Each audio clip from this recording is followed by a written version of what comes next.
जय हिंद, वंदे मातरम। सुप्रभात प्यारे बच्चों।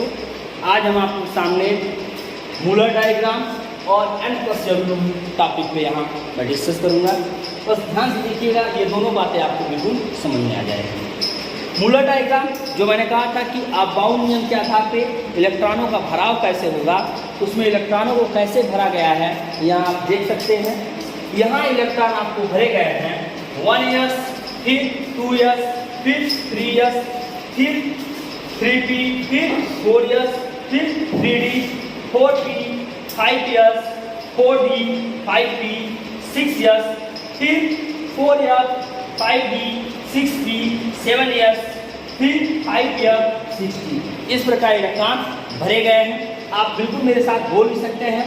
पहले इलेक्ट्रॉन किसमें 1s, दूसरी बार इलेक्ट्रॉन किसमें 2s, तीसरी बार 2p, चौथी बार 3s, पांचवी बार 3d, छठवीं बार 4s, सातवीं बार 3d, आठवीं बार 4p, नौवीं बार 5s, फिर 10वीं बार 4d, 11वीं बार 5p, 12वीं बार 6s, 13वीं बार 4s, 14वीं बार 5d, 15वीं बार 6p, 16वीं बार 7s। इस तरह इलेक्ट्रॉन को आगे भरा जाएगा और इस तरह इलेक्ट्रॉन ये जो भरे जा रहे हैं, आप एक क्रम के आधार पर जब बात करें, जब कोषों के आधार पर बात करते हैं, उस हिसाब से पहले कोष में 1s, दूसरे कोष में 2s, 2p, तीसरे कोष में 3s, 3p, 3d, चौथे कोष में 4s, 4p, 4d, 4f। इस आधार पर इलेक्ट्रॉन बनने चाहिए। लेकिन ये अबाउ करने में कहता है कि इलेक्ट्रॉन निम्न ऊर्जा से उच्च ऊर्जा के कक्षकों में क्रम से प्रवेश करते हैं। अबाउ एक जर्मन भाषा का शब्द है जिसका अर्थ होता है रचना या निर्माण करना। यहाँ इलेक्ट्रॉन को कैसे भरा गया है उसे बिल्कुल ध्यान से देखिए, यानी N+L रूल को भी ये फॉलो कर रहा है।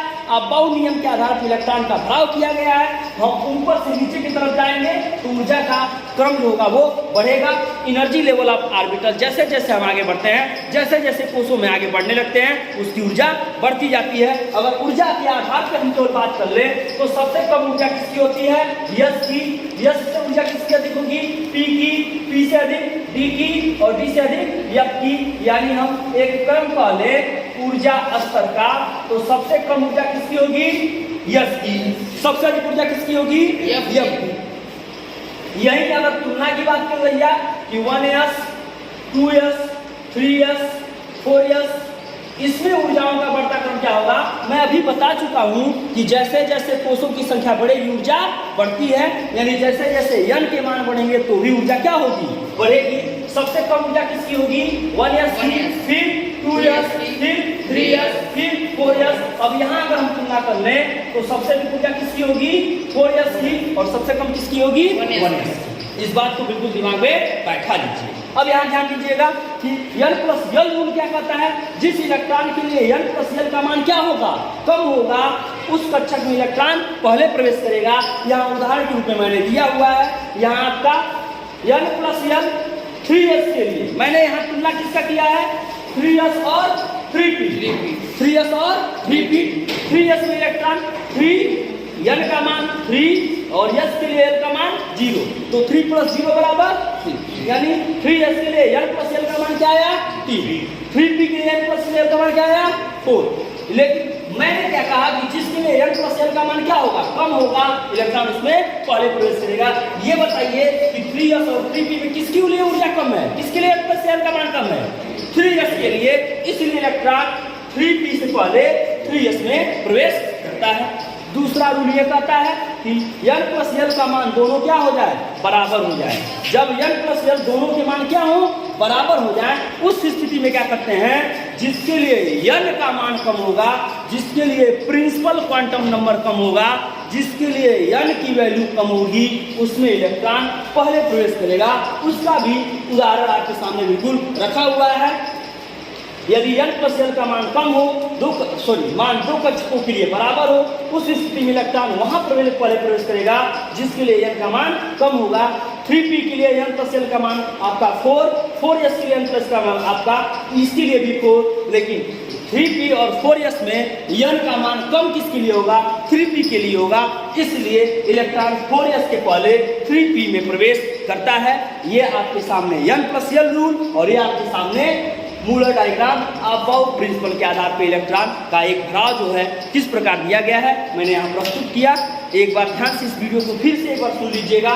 जो मैंने बताया कि इलेक्ट्रॉन के भराव का क्रम इस प्रकार 1s से लेकर के नीचे की तरफ बढ़ता जाता है और इसी आधार पर इलेक्ट्रॉन को हम भरते हैं जब इलेक्ट्रॉनिक कन्फिगरेशन किया जाता है। यहाँ पर ध्यान दीजिएगा n+l के दो कॉन्सेप्ट, ये दोनों कॉन्सेप्ट मैंने आपको बता दिया कि जिसके लिए n+l का मान कम होगा उस कक्षक में इलेक्ट्रॉन पहले प्रवेश करेगा। उसके उदाहरण यहाँ मैंने दे दिए, आप चाहे तो और भी उदाहरण यहाँ पे ले सकते हैं। नेक्स्ट वीडियो में मैं केवल उदाहरणों की बात करूँगा, वहाँ पे इसके एग्जाम्पल और इलेक्ट्रॉनिक कन्फिगरेशन जो एक्सेप्शन है, कुछ अपवाद की इलेक्ट्रॉन को किसी में एक कम क्यों कर लिया जाता है, एक अधिक क्यों कर लिया जाता है, जो उसके स्थायित्व या स्टेबिलिटी या अनस्टेबिलिटी को एक्सप्लेन करते हैं। उस वीडियो को मैं नेक्स्ट क्लास में आपके साथ डिस्कस करूंगा। यहाँ ध्यान दीजिएगा, यहाँ मैं बता रहा हूँ कि n+l का मान जब देखा गया जिसके लिए कम इलेक्ट्रॉन उसमें पहले प्रवेश किया, दूसरी कंडीशन जिसके लिए n+l दोनों के मान क्या हो गए, बराबर हो गए, तो वहाँ पे ये देखा गया जिसके लिए n का मान कम होगा, जिसके लिए n का मान कम होगा। ध्यान दीजिए 3p के लिए n का मान 3 और 4s के लिए n का मान, तो इसलिए इलेक्ट्रॉन 4s में पहले ना जाकर के 3p में प्रवेश करता है। n+l के दोनों नियम आपके सामने यानी n+रूट के दोनों कॉन्सेप्ट आपके सामने मैंने प्रस्तुत किया। आई होप ये वीडियो आपको पसंद आई होगी, बातें समझ में आई होगी। Thanks to all of you, please subscribe the channel and also share. Thanks to all of you.